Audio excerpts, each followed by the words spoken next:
Running from deadly animals is often one of the biggest mistakes someone can make in a dangerous encounter. Many predators, including wolves, bears, and big cats, are instinctively triggered by fleeing prey, triggering their chase response and often leading to death. Hit that like button and subscribe right now. In today's episode, we go over 3 times people ran from deadly predators and didn't escape. Welcome to Final Affliction.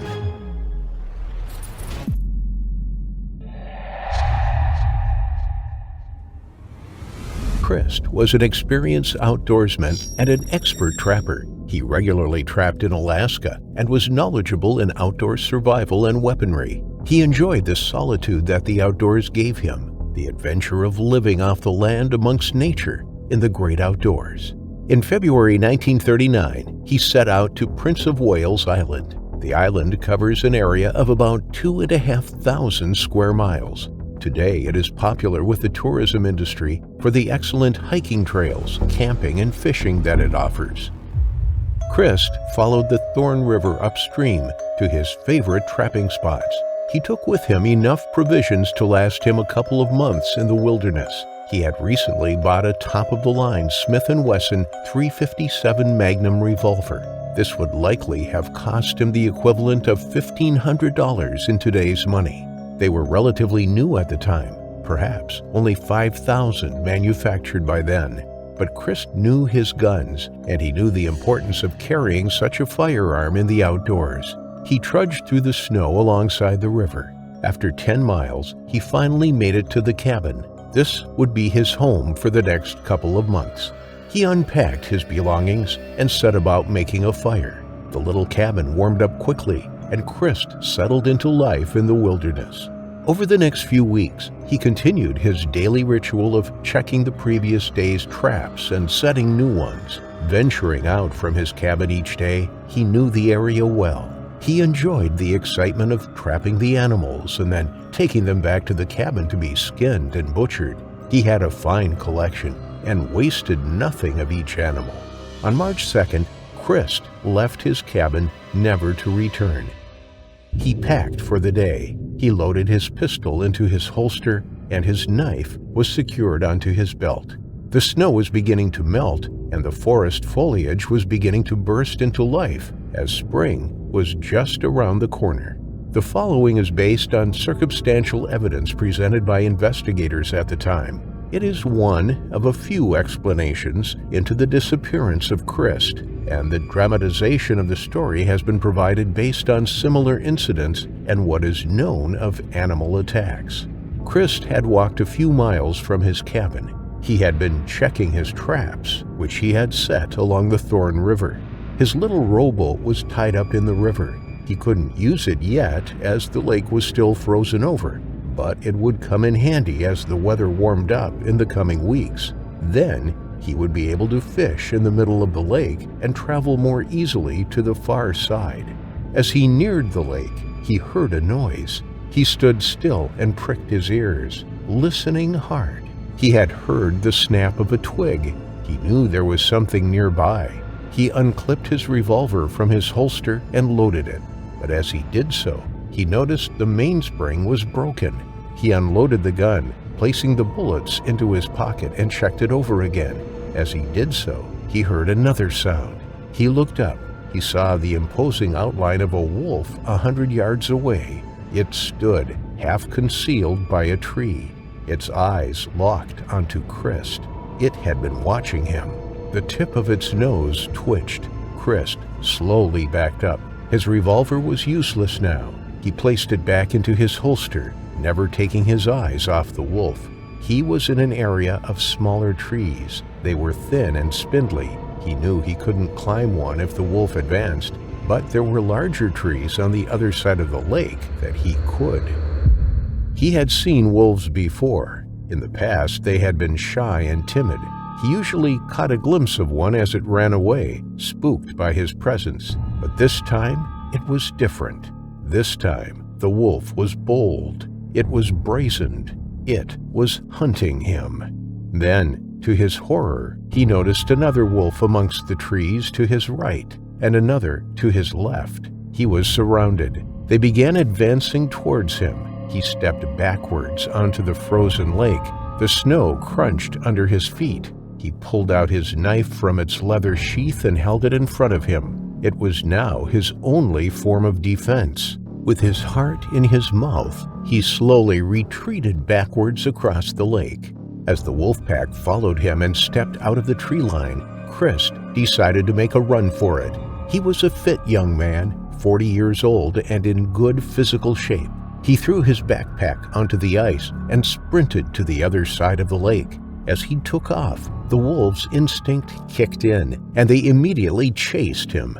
Hot on his heels, they covered the open frozen lake in no time. Christ just about made it to the other side and desperately tried to scramble up a large tree. As he leapt for a low-lying branch, one of the wolves jumped at him. It grabbed him and knocked him to the ground. Christ tried to fight them off with his knife. He landed several blows, but there were too many of them. The attack lasted minutes. It was ferocious and brutal. Then, Christ was still. It wasn't until 4 months later, in July, that he was reported missing. He was known to go trapping for months at a time in Alaska, so his disappearance wasn't noted earlier. But his friends grew concerned when they had heard nothing from him since March.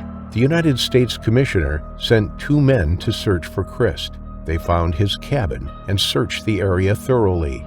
They came across his rowing boat, still tied upstream from the lake, but there was no sign of the woodsman. They decided that a search for Christ, if he had passed away, would be hopeless amongst all the summer foliage. They collected up his belongings from the cabin and sent them back to Ketchikan, from where Christ was from. Christ's friends were unhappy with the outcome of the search. They demanded that more was done to find their friend. So, they assembled another search party. The expedition was led by former game warden W.R. Selfridge. He took with him equipment that would enable them to drag the lake's floor in case his body was at the bottom. But it was now October. This was 7 months after it was believed Christ last left his cabin. Their search was incredibly thorough. They found the cabin on October 30th, and almost a week later, on November 5th, they found what they believed to be some of Christ's remains and torn clothing. It's possible Christ died of a heart attack or some other illness, but evidence suggested that he was pursued and then eaten by a pack of wolves. The most important pieces of information that were discovered were the sheathed knife and the revolver. The knife had wolf bite marks on its handle and was found on the lake's shoreline, not in its sheath, along with some torn clothing. Bone fragments and an almost complete skull were found 50 yards along, with the holstered revolver. It is possible a wolf managed to take the knife out of its leather sheath and drop it by the shore as it was scavenging Christ's remains, but it seems more likely that Christ took the knife out of its protective cover in order to use it himself. On inspection of the gun, the team found the main spring in the revolver was broken. The gun was unloaded. From this, they suggested that Christ had only discovered the faulty handgun once he had already left the cabin. There would have been no point in carrying a broken gun with him. The fact that it was unloaded suggests that he had tried to fix it. There were no witnesses of Christ's death. It seemed he had died alone. There was no chance of finding the wolves responsible and taking DNA samples to verify the attack.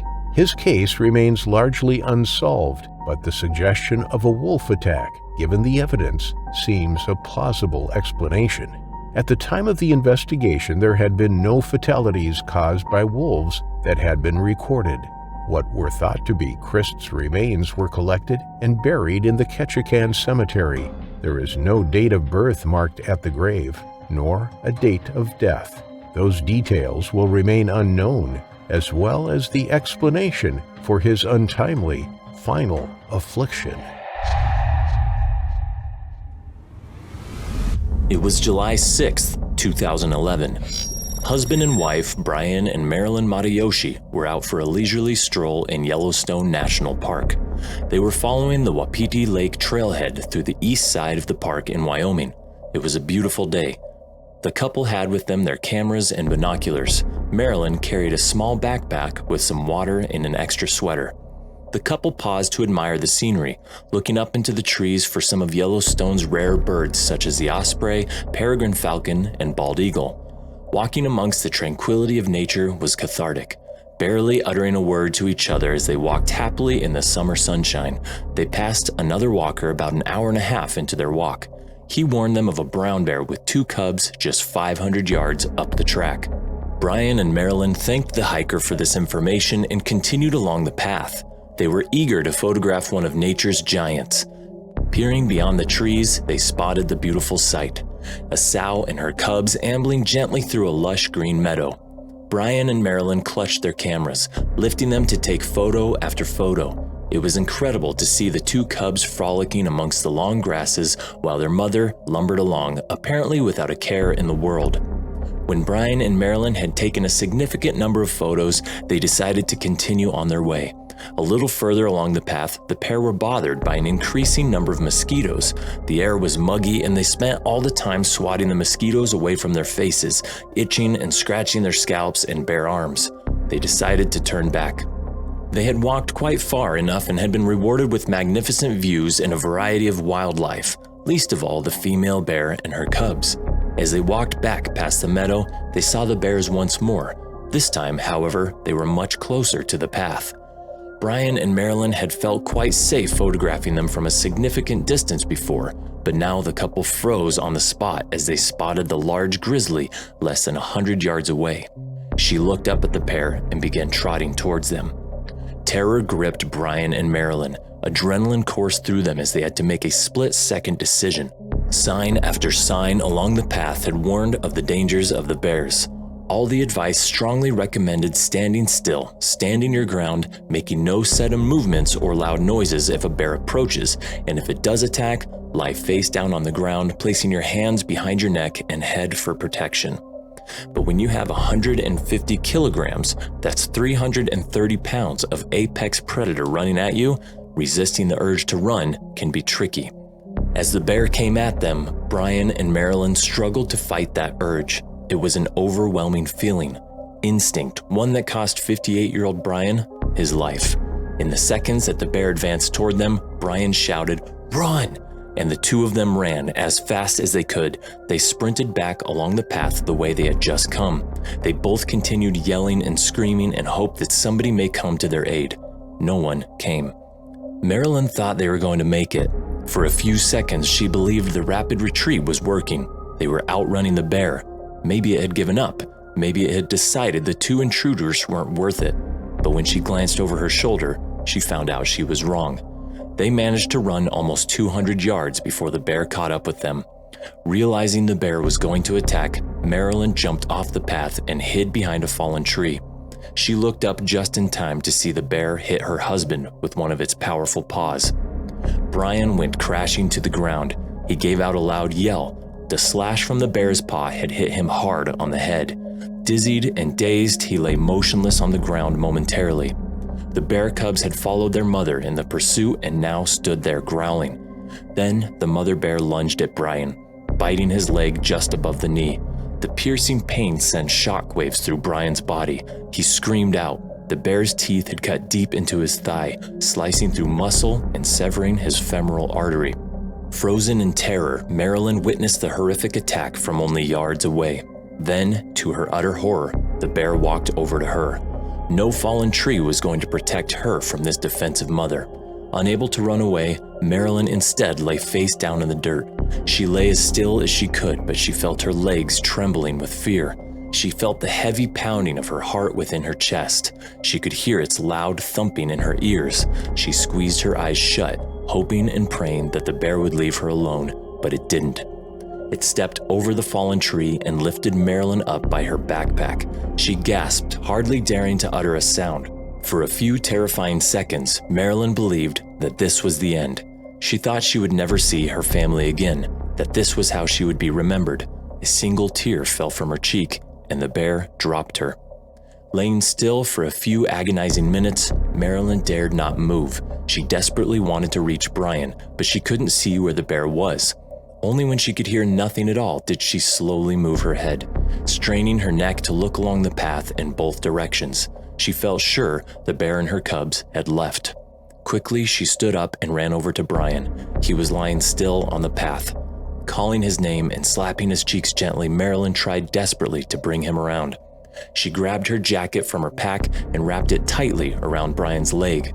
The gaping wound was oozing dark blood, which formed a pool on the forest floor. She pulled out her mobile phone, no reception. She dialed 911 anyway, but nothing happened. She screamed for help. Her desperate cries echoed through the forested landscape. Waving the phone high above her head, she tried again and again to call for help. She dialed 911 21 times until eventually another walker came across the pair. Fortunately, the passerby had signal on their phone and called for emergency services, but it was too late for Brian. Nothing could be done to save him. Tragically, Brian and Marilyn did everything they shouldn't have done. They didn't follow standard bear protocol. They respected the wildlife they had come to see, but their actions had cost Brian his life. The National Park Service are looking at ways to better educate people about bear encounters. It seems their signs and information boards are not enough. Standard advice when coming face to face with a grizzly brown bear is to stand tall. Keep calm and talk calmly to the bear. Make no sudden movements or noises. Walk away sideways and slowly. Keep your voice low. Pick up young children immediately and come together as a group if there is more than one of you. Wave your hands slowly above your head and move to higher ground to appear as big as possible. Do not climb trees. Do not remove your backpack, as this can help protect you. Do not throw food to the bear. Do not run. If the bear follows through with an attack, try to lie face down on the ground. Place your hands behind your neck and head, interlocking your fingers. Wait on the ground for several minutes before getting up to make sure the bear has left the area. The National Park Service did not destroy the bear after the attack. They concluded the attack was defensive as she was protecting her cubs, and the actions of the two victims had likely fueled the outcome. However, only 2 months later, another walker was found mauled and dead. DNA evidence from both attack sites suggested the same female bear was responsible for both attacks. Tragically, park rangers decided that the 7-year-old sow must be euthanized. She was killed by simply protecting her young. The two cubs were removed from the park and sent to spend the rest of their days in the Grizzly and Wolf Discovery Center in West Yellowstone. After his death, Marilyn looked through Brian's belongings. She flicked through the photos on his camera, a record of a fantastic holiday that had turned out so tragically sad. She had lost her soulmate, her lifelong partner. In the split-second decision to run, her life had changed forever. Looking at the photos, tears streaming down her face, Marilyn's heart skipped a beat. The last photo Brian had taken was of the bear and her cubs, a seemingly placid, gentle giant wandering through a picturesque meadow in the golden sunshine. Less than 20 minutes later, Brian would have uttered his last word, "Run," before meeting his terrifying final affliction. Covering nearly 600 acres of land, the Apshawa Preserve is one of the largest nature reserves in New Jersey and is under 50 miles from New York City. It's a popular escape for those hoping to leave the bustle of the city for a more relaxing atmosphere. The protection of the New Jersey Conservation Foundation has allowed the area to flourish with oak and maple trees, along with a great diversity of animal and bird species. One of the largest inhabitants of this reserve is the black bear, and their numbers are on the rise as their numbers creep towards 2,500 individuals. These bears are considerably smaller and less aggressive than their brown cousins and are less likely to cause a conflict and will usually stay within their own territory. Unfortunately, as their habitat has slowly increased in popularity as a hiking destination, more and more people have entered their habitat with little to no awareness of the danger they are putting themselves in. Darsh Patel was a 22-year-old student who was studying technology and informatics at Rutgers University. On September 21, 2014, Darsh and 4 friends decided to go hiking on the Apshawa Preserve. They had all individually visited the preserve in the past and were avid nature enthusiasts, so they were all pretty confident in their own abilities. After packing their bags full of their essentials, they set off the next day using various park and trail maps. They began hiking at 8 a.m. that morning and traveled along the first loop of the trail, taking photos with their cell phones of their surroundings and any animals that they encountered along the way. They were able to capture some images of the deer that grazed in the nearby fields, safe in the knowledge that the deer fences would keep anything off of their paths. They were mistaken. There were some unprotected areas, and certain predators knew exactly how to take advantage of these weak spots.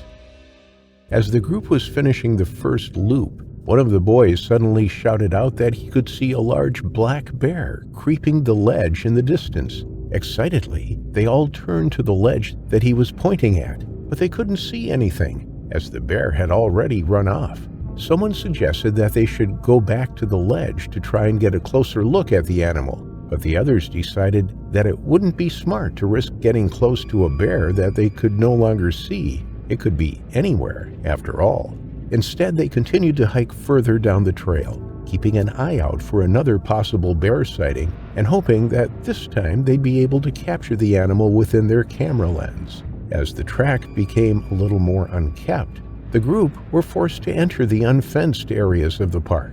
Excited about the potential of capturing a bear on camera up close, they entered the fields in the unfenced part of the park.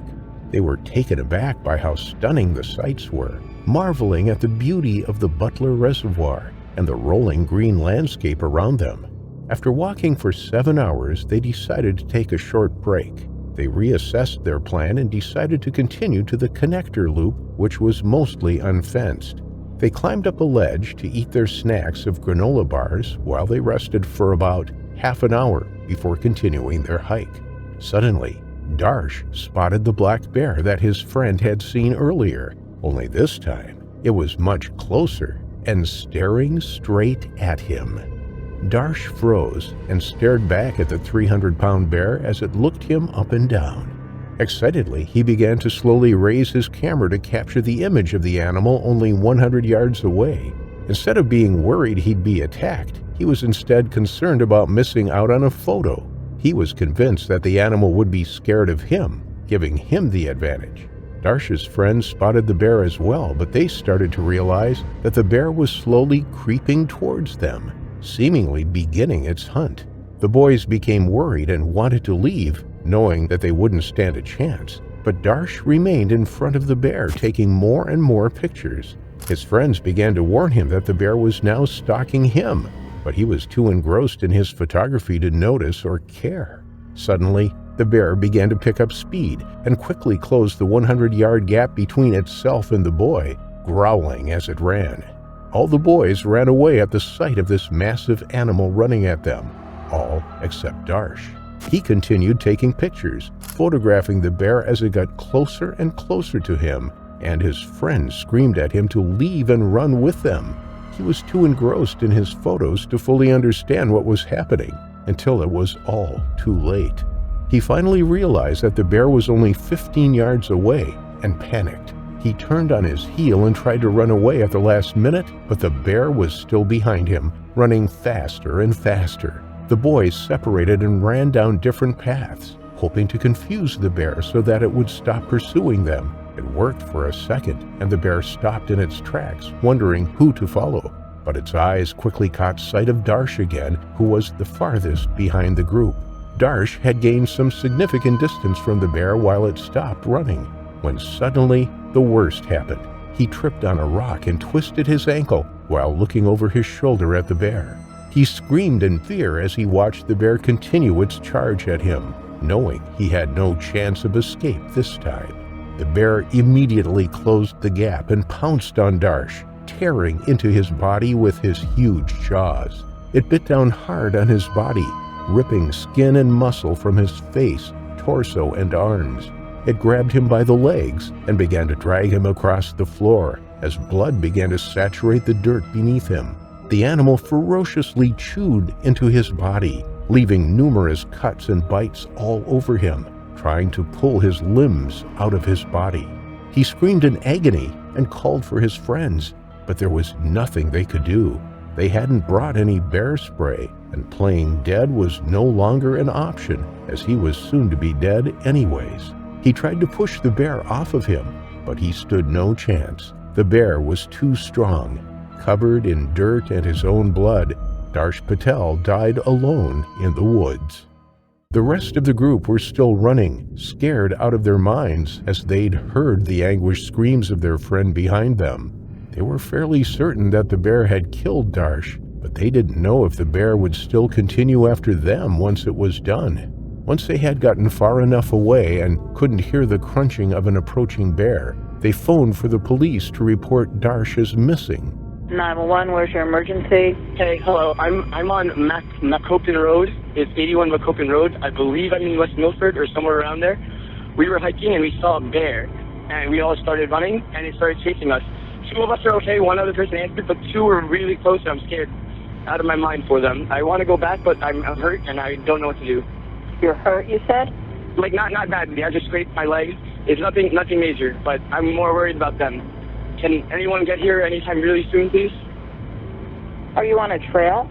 Yeah, we were on the trail. Well, it's going to take them a while to get anywhere near you if you're on a trail. A search party was quickly organized by West Milford police to find the young man, and they combed the area for 2 hours straight. Finally, they found the brutalized remains of Darsh Patel's body. It was hardly recognizable and completely covered in blood, body parts strewn across the trail. As the search team were observing the mess of the body before them, they suddenly heard rustling behind them as the bear emerged from the bushes. It was coming to collect its meal once again. Startled by the number of people in front of its food, it began to get aggressive with the men present, who were trying to shoo it away. The search team's shouts at the bear only further enraged the animal. Finally, for the safety of everyone, and to avenge the young college student, they shot and killed the ferocious beast, ending its reign of terror. They collected Darsh's body and returned it to the family, leaving them to grieve for their son who had died too soon. It was declared that the group had done nothing wrong and that the attack was unprovoked, but they believed that the attack may have happened because the animal was extremely hungry. Smelling the boys' granola snacks on the ledge, it began to approach them to get the food from them, ultimately killing Darsh in the process. Running also would have activated the animal's natural predatory instincts, which triggered it to chase the group. Ultimately, it was an unfortunate accident that resulted in the death of a young man with a bright future. After analyzing the bear, shreds of Darsh's clothes as well as his skin and blood was found inside the bear's stomach. Darsh's phone was also found near his body with bite marks on it. When police looked inside his phone, they found his terrifying final photos before death. This was Darsh's final photograph he took before being fatally mauled. The bear is seen running towards him at less than 20 feet away. It was shortly after this moment when Darsh Patel realized the seriousness of the situation. It was at this moment he decided to run. Less than 5 minutes later, he met his horrifying final affliction.